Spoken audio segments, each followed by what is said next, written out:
Good morning students, कैसे हैं आप लोग? आई थिंक आप अपने घर में बहुत अच्छे से होंगे, सुरक्षित होंगे और बड़ा एंजॉय कर रहे होंगे। साथ में आप प्रिपरेशन भी कर रहे होंगे अपने एग्जाम्स की। तो स्टूडेंट्स, लास्ट वीडियो में मैंने आपको पढ़ाया था, आपकी जो बुक है वेदांत, उसका चैप्टर अतीत में दबे पाव, जिनके लेखक हैं ओम थानवी। तो ओम थानवी का मैंने आपको लेखक परिचय भी समझाया था, साथ में छोटा सा आपको मैंने आपका जो चैप्टर है अतीत में दबे पाव, उसकी मैंने आपको समरी भी बताई थी कि किस तरह का ये चैप्टर है। हिस्ट्री से रिलेटेड चैप्टर है बच्चों। आपने हिस्ट्री में सिंधु सभ्यता पढ़ी होगी, हड़प्पा जो सभ्यता है वो पढ़ी होगी, सिंधु घाटी। तो आइए हम अपना चैप्टर कंटिन्यू करते हैं। जब आप वीडियो देखें तो आप पेज नंबर 39 निकाल लीजिएगा। देखिए, नगर नियोजन की मोहनजोदड़ो अनूठी मिसाल है। जो नगर नियोजन है यानी कि नगर की जो प्लानिंग है उसमें जो स्पेशलिटी है, विशालता है, अनूठापन है, वो क्या है? मोहनजोदड़ो है ना। इस कथन का मतलब आप बड़े चबूतरे से नीचे की तरफ देखते हुए सहज ही भाव सकते हैं।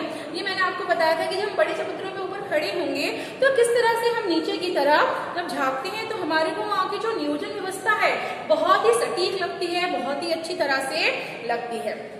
इमारतें भले खंडरों में बदल चुकी हों, मगर जो शहर की सड़कें हैं, जो गलियां हैं, वो बहुत ही विशाल रूप है। मतलब वहाँ की जो नगर व्यवस्था है बहुत ही अच्छी होती है। और जो व्यक्ति हैं वहाँ का ग्रिड प्लान करते हैं, जो हमारी सरकार है उसने ग्रिड प्लान कर रखी है। स्तूप वाले चबूतरे के पीछे गढ़ और ठीक वाले उच्च वर्ग की बस्ती है। स्तूप जो बनी हुई है, मैंने बताया था कि सम्राट अशोक ने, चंद्रगुप्त मौर्य ने जो स्तूप बनवाए थे, उनका जो निर्माण किया था, उन स्तूपों के सामने चबूतरे के जो पीछे वो तो गढ़ है और ठीक पीछे उच्च वर्ग की बस्ती है, यानी कि काफी वहां पब्लिक रहती है। उसके पीछे 5 किलोमीटर दूर सिंधु बहती है। मैंने कल आपको बता दिया था कि सिंधु नदी बहती है। पूरब की इस बस्ती से दक्षिण की तरफ नजर दौड़ाते हुए पूरा पीछे घूम जाएं तो आपको मोहनजोदड़ो के खंडर की जगह दिखाई देंगे। यानी कि जब हम पीछे की तरफ मुड़कर देखेंगे सिंधु की तरफ तो कहीं ना कहीं हमें मोहनजोदड़ो के जो खंडर है वो दिखाई देने लग जाते हैं बच्चों। और दक्षिण में जो टूटे फूटे घरों का जमघट है वह कामगारों की बस्ती कहा जा सकता है ना। जो खंडर है कामगारों का, जहाँ पे काम करने वाले लोग थे, व्यवसायिक लोग थे, उनका कहीं ना कहीं हमें खंडर दिखाई देता है। कहा जा सकता है इतर वर्ग, वो इतर वर्ग कहलाता है। संपन्न समाज में वर्ग भी होंगे, लेकिन क्या निम्न वर्ग यहाँ नहीं था? वो कह रहे हैं संपन्न समाज में जब उच्च वर्ग थे तो निम्न वर्ग भी होंगे। तो वो क्वेश्चन कर रहा है कि क्या यहाँ पर निम्न वर्ग नहीं थे? कहते हैं निम्न वर्ग के घर इतनी मजबूत सामग्री के नहीं रहे होंगे कि 5000 साल टिक सके। उनकी बस्तियां और दूर रही होंगी। यह भी है कि 100 साल में अब तक इस इलाके में 1/3 हिस्से की खुदाई ही हो पाई है, अब वह भी बंद हो चुकी है। देखिए, हमारे जो लेखक हैं ओम थानवी जी, वो हमें बता रहे हैं बच्चों कि जो उच्च वर्ग के लोग हैं, जाहिर सी बात है उच्च वर्ग के लोगों के पास काफी ज्यादा पैसा होता है, धन दौलत होती है, तो जाहिर सी बात है उनके मकान बहुत अच्छे रहे होंगे, उन्होंने बहुत अच्छे से अपने मकान का निर्माण किया होगा, ईंटों से अपने मकान बनवाए होंगे। लेकिन जो निम्न वर्ग है, शायद निम्न वर्ग के पास इतना धन नहीं होता है, पैसा नहीं होता है, तो जाहिर सी बात है उन्होंने जो अपने मकान बनवाए होंगे वो इतने उनकी, या फिर ये कह लीजिए उनकी जो बस्तियां हैं वो इतनी मजबूत नहीं होंगी। और हमको खुदाई में वो निम्न वर्ग के मकान भी प्राप्त नहीं हुए हैं। साथ में वो हमें ये भी बता रहे हैं कि उसके बाद कुछ समय बाद जो ये खुदाई का काम था वो भी क्या हो गया है? बंद हो गया है। हम पहले स्तूप के टीले के से महाकुंड के बिहार की दिशा में उतरे। लेखक हमें बता रहा है कि किस तरह से उन्होंने गए थे वो वहां पर, कि जो पहला स्तूप का जो टीला था उसके महाकुंड के बिहार की दिशा में उतरे। दाई तरफ एक लंबी गली उनको दिखती है, इसके आगे महाकुंड है, पता नहीं सायास है या संयोग की धरोहर के। प्रबंधकों ने उस गली का नाम देवमार्ग रखा है। माना जाता है कि उस सभ्यता में सामूहिक स्नान किसी अनुष्ठान का अंग होता था, यानी वहां पे अनुष्ठान किए जाते थे, पूजा पाठ किया जाता था। कुंड करीब 40 फुट लंबा और 25 फुट चौड़ा है। आप भी जानते हो कुंडों में अनुष्ठान किए जाते हैं, जब कोई तीज त्योहार है, कोई पूजा का कार्यक्रम है तो अनुष्ठान किए जाते हैं, तो कुंड हमारा जो है वो उसमें चाहिए होता है। तो कुंड जो है वो करीब 40 फुट लंबा है और 25 फुट चौड़ा है, जिसमें अग्नि प्रवेश की जाती है। गहराई 7 फुट है। कुंड में उत्तर और दक्षिण की सीढ़ी से सीढ़ियां उतरती हैं और इसके 3 तरफ साधुओं के कक्ष बने हुए हैं। उत्तर में 2 पात में 8 स्नान घर हैं। इनमें किसी का द्वार दूसरे के सामने नहीं खुलता सिद्ध वास्तुकला का यह भी एक नमूना है। यानी कि वो बताने की कोशिश कर रहे हैं कि जो हमारे कुंड है वो किस तरह के बने हुए हैं, वहां पे जो साइड में जो साधु हैं उनके कक्ष बने हुए हैं और वो प्रक्रिया अपना रहे हैं। आगे वो कह रहे हैं इस कुंड में खास बात पक्की ईंटों का जवाब है। जो हमारे जो कुंड बने हुए हैं बच्चों वो पक्की ईंटों से बने हुए हैं। ऐसा नहीं है कि वो कच्ची ईंटों के बने हुए हैं, बल्कि वो पक्की ईंटों से पूरी तरह से बने हुए हैं। आगे वो कह रहे हैं कुंड का पानी रिस न सके और बाहर का अशुद्ध पानी कुंड में ना आ सके, इसके लिए उन्होंने कुंड के तल में और दीवारों पर ईंटों के बीच चूने और चिरोड़ी के गारे का इस्तेमाल किया है। देखिए जाहिर सी बात है गंदा पानी अंदर नहीं आएगा और जो बाहर का अशुद्ध पानी है वो भी नहीं जाएगा, तो शुद्ध पानी उसके लिए उन्होंने क्या करा, चूने का प्रयोग किया। जैसे कि मैंने सपोज करिए आपका ये कुंड बना हुआ है, अब इस कुंड के लिए उन्होंने यहाँ पे पूरी तरह से ईंटों की चुनाई कर सकी है ताकि कुंड के अंदर हम गंदे पानी को अंदर ना आने दें और उसको बाहर ना आने दें। स्टूडेंट्स मैंने आपको बताया था जैसा कि जो कुंड बनाया जाता है तो कुंड जो है उत्तर और दक्षिण में जो इसमें होती है, कुंड में सीढ़ियां उतरती हैं और उसके तीन तरफ जो है वो साधुओं के कक्ष बने हुए हैं। उत्तर में 2 पात में 8 स्नानघर हैं, इनमें किसी का द्वार दूसरे के सामने नहीं खुलता है। सिद्ध वास्तुकला का ये एक नमूना है, यानी कि जो सिद्ध वास्तुकला है उसका एक बहुत अच्छा ये नमूना है। इस कुंड में खास बात यह है कि मैंने आपको बताई थी पक्की ईंटों से ये बना हुआ है और कुंड का पानी रिस ना सके अर्थात बह ना सके, तो बाहर का जो अशुद्ध पानी है कुंड में ना है, इसीलिए कुंड के तल में और दीवारों पर ईंटों के बीच चूने और चिरोड़ी के गारे का इस्तेमाल किया जाता है। पार्श्व की दीवारों के साथ दूसरी दीवार खड़ी की गई है जिसमें सफेद डामर का प्रयोग है। कुंड के पानी के बंदोबस्त के लिए एक तरफ कुआं है और दोहरे घेरे वाला एक अकेला कुआं है ना। कुंड में किस तरह से हम पानी का अरेंजमेंट करेंगे, इसके लिए क्या है, कुएं का प्रयोग किया गया है, अर्थात साथ में कुआं है। दोहरा कुआं है, एक इकरा कुआं है। इसे भी कुंड के पवित्र या अनुष्ठानिक होने का प्रमाण माना गया है ना। जो कुंड है कुंड के पवित्र, किसको, दोहरे कुएं को भी एक अनुष्ठान का प्रमाण माना गया है, अर्थात जब कोई अनुष्ठान होता है, कोई कार्यक्रम होता है बच्चों, तो उसके लिए इस कुएं का जो पानी है वो लिया जाता है। कुंड से पानी को बाहर बहाने के लिए नालियां हैं। इनकी खासियत यह है कि ये भी पक्की ईंटों से बनी है और ईंटों से ढकी भी है। जाहिर सी बात है कुंड की हम सफाई करेंगे, कुंड का जो पानी है वो हम कहीं ना कहीं निकालेंगे, तो बहुत जरूरी है कि कुंड का जो पानी बाहर निकले उसके लिए नालियों का अरेंजमेंट किया गया है। और जो हमारी नालियां हैं वो पक्की ईंटों की बनी हुई है और ऊपर से भी ढकी हुई है।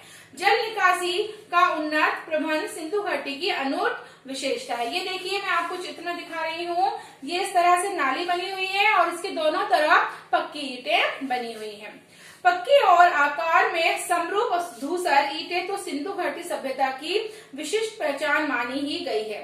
ढकी हुई जो नालियों का उल्लेख भी पुरातात्विक विद्वान और इतिहासकार जोर देकर करते। हमारे जो पुरातात्विक हैं और जो हमारे इतिहासकार हैं जिन्होंने इसकी खोज की थी सभ्यता घाटी की, सिंधु घाटी की, उन्होंने कहा है कि जो पानी की निकासी है उसकी ऐसी सुव्यवस्थित बंदोबस्त इससे पहले कहीं भी इतिहास में नहीं मिला है। अर्थात हड़प्पा में, मोहनजोदड़ो में, हमारी जो सिंधु घाटी सभ्यता में नालियां इतनी अच्छी सुव्यवस्थित बनाई गई हैं कि ऐसी व्यवस्था हमें इतिहास में कहीं भी देखने को नहीं मिल रही है।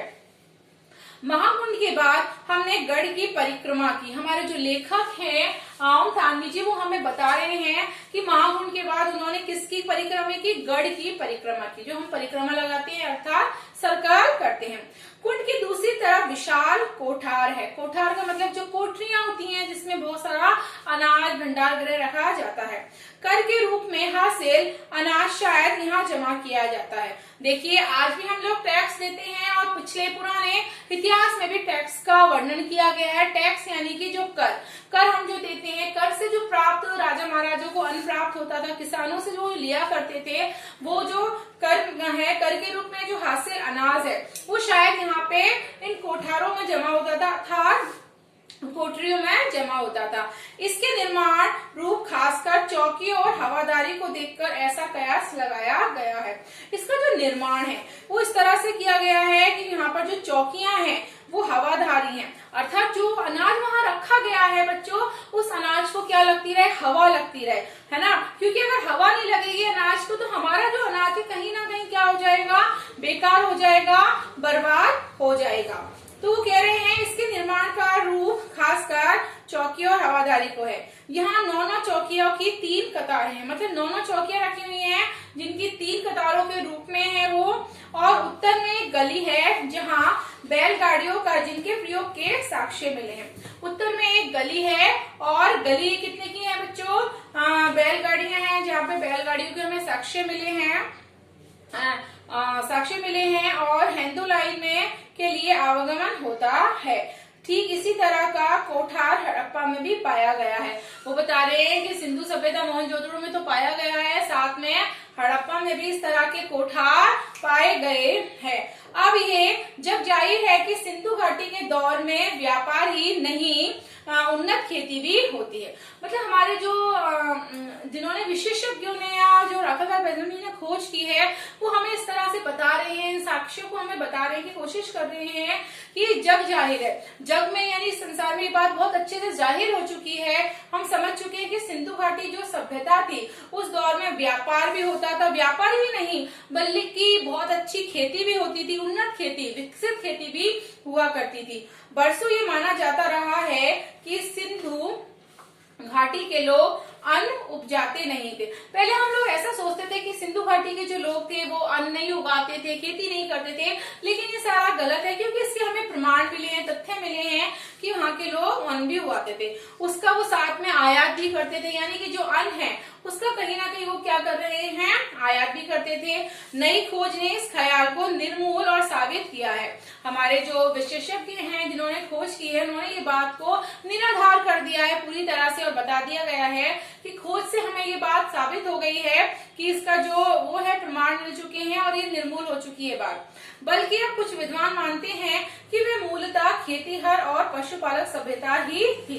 बल्कि कुछ लोग ऐसे हैं, विशेषज्ञ हैं, विद्वान हैं, वो लोग ये बात मानते हैं, वो कहते हैं कि हाँ भाई यहाँ पर बल्कि खेती की जाती थी, बल्कि पशुपालन किया जाता था, पशु को पाला जाता था। लोहा शुरू में नहीं था पर पत्थर और तांबे की बहुतायत थी। देखिए बच्चों मैं आपको शुरू में बता चुकी हूँ, आपका जो ये चैप्टर है पूरा हिस्ट्री के ऊपर डिपेंड है, जो हिस्ट्री में बताई जाती है। इसी तरह है कि जो लोहा होता वो शुरू में नहीं था पर पत्थर और तांबे की बहुतायत थी, लेकिन यहाँ पर पत्थर और तांबा खूब अच्छे से यहाँ पर मिलता था। पत्थर सिंध में ही था और तांबे की खानें राजस्थान में थी। इनके उपकरण खेती बाड़ी में प्रयोग किए जाते थे, जबकि मिस्र और सुमेर में चकमक और लकड़ी का उपकरण इस्तेमाल होते थे। इनके उपकरण अर्थात जो खेती के लिए हम लोग साधन हमें चाहिए होते हैं वो किससे बने थे बच्चों, तांबे से बने होते थे। जबकि मिस्र में और सुमेर में लकड़ी के उपकरण इस्तेमाल किए जाते थे खेती के लिए, वहां लकड़ी के साधन थे, है ना, और यहाँ पर तांबे के थे। इतिहासकार इराफ हबीब के मुताबिक यहाँ के लोग रबी की फसल लेते थे, है ना। वो ऐसा कह रहे हैं कि जो रबी की फसल बोई जाती थी यहाँ पर, और कपास, गेहूं, जौ, सरसों और चने की उपज के पुख्ता सबूत खुदाई में मिले। अर्थात साथ ही साथ हमें यहाँ पे कपास की, गेहूं की, सरसों की, जौ की, चने की, इनके हमें कहीं ना कहीं प्रमाण मिले हैं। इससे हमें ये पता लगा है कि यहाँ पर इसकी भी खेती की जाती थी। वह सभ्यता का तर युग था जो धीमे धीमे सूखे में ढल गया। लेकिन वो सभ्यता ऐसी थी, धीरे धीरे, जाहिर सी बात है, देख रेख नहीं होगी, कोई देख रेख करने वाला नहीं होगा, तो धीरे धीरे वो सभ्यता में सारी चीजें क्या हो गई, सूखे में डल गई। अब जाहिर सी बात है आप खेती पे ध्यान नहीं दोगे तो वो खेती कहाँ हो जाएगी, सूखे में ढल जाएगी। विद्वानों का मानना है कि यहाँ ज्वार, बाजरा और रागी की उपज भी होती थी। लोग खजूर, खरबूजे और अंगूर उगाते थे। झाड़ियों से बेर जमा करते थे। कपास की खेती भी होती थी। कपास को छोड़कर बाकी सबके बीज मिले हैं और उन्हें परखा गया है कि कपास के बीज तो नहीं पर सूती कपड़ा मिला है। ये दुनिया में सूत के 2 सबसे पुराने नमूनों में एक है। दूसरा सूती कपड़ा 3000 ईसा पूर्व का है जो जॉर्डन में मिला है। ये हमें बता रहे हैं कौन कौन सी चीजें मिली हैं, साथ में हमें सूती कपड़ा मिला। कपास के तो यहाँ पे कोई रेशे नहीं मिली है बच्चों, लेकिन सूती कपड़ा जरूर मिला है, और जो मिला है वो कब का है, 3000 ईसा पूर्व का है, साथ में जो जॉर्डन में है।